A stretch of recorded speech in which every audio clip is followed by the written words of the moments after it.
Diba, parang lahat tayo may love language. Oo, ano yung sa'yo?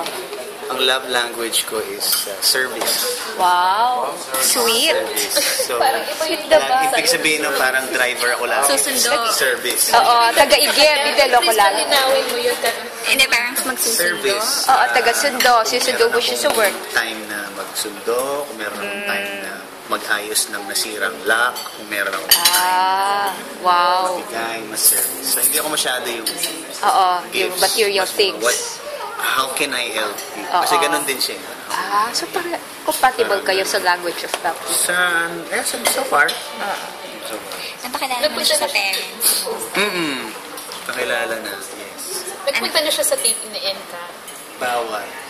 Bakit? Super Nadi-distract. strict. Talaga, bawal magpadala. Hindi siya selosa. Sakto lang naman, hindi naman. Hindi siya yung tipong, syempre, at least Yeah, she knows na naman na I'm part of the industry. So she knows. Saka nakita na naman niya lahat ng mga music video ko natin. I think she knows na what she's gonna get into. Ay, kung magpapasexy ka pa pala yun. Papakita ko muna sa kanya. Pwede ba to? Lalo na kung Jenny na magiging leading lady mo. Well, she's very understanding.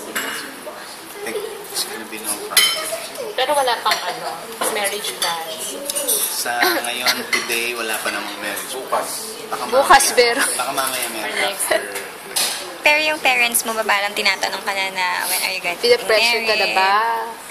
Wala pa naman. I Settling think mas down. sa girls yung tinatanong. So, kami mga boys, ano kami siya Yun lang. tinatanong. Anong I like your glasses. Okay. Anong impression nila kay Kat? Yan, she's very fun to be with, very smart, and she loves sports as well. So our family loves sports as well. Hindi ko siya grow. Telco kasi, no? Telco na lang. Pero ikaw, nagpe-prepare ka na ba for settling down someday? Tipo, baga, Ba? tigit ka na ng bahay, Wala pa naman sa ganun. house Pero siguro hunting. mentally, siguro. 34 ka na kasi. Siguro mentally Mentally. and physically, parang kailangan mag-isip na ako. Pero as of house hunting, O, wala ibang pa for your naman. future family, walang ganun. Sa ngayon, Kasi art- nag-iipon muna ako ng maraming pera. Magaling ka sa bahay, di ba? Sa landscaping. Forte mo yun eh, di ba? Mas ano muna ngayon, ma'am, investing, setting up business, para pag dumating na ngayon, I'll be Ready. ready. I am ready. Kaya ng GMA. Anong business yung gusto mo i-set up? Sa tingin ko, real estate. Sa tingin ko doon Konektado sa ano mo. Course mo, di ba? Nag-try ako real ng food, estate. masyado eh. Nag-restaurant ka ba? Hindi, mga small, I see. So, small real stalls, estate. ganyan. Pero pag malaki. sa mga townhouses na pinaparent, Oo. mas doon ako Okay. nakasaksa. Mas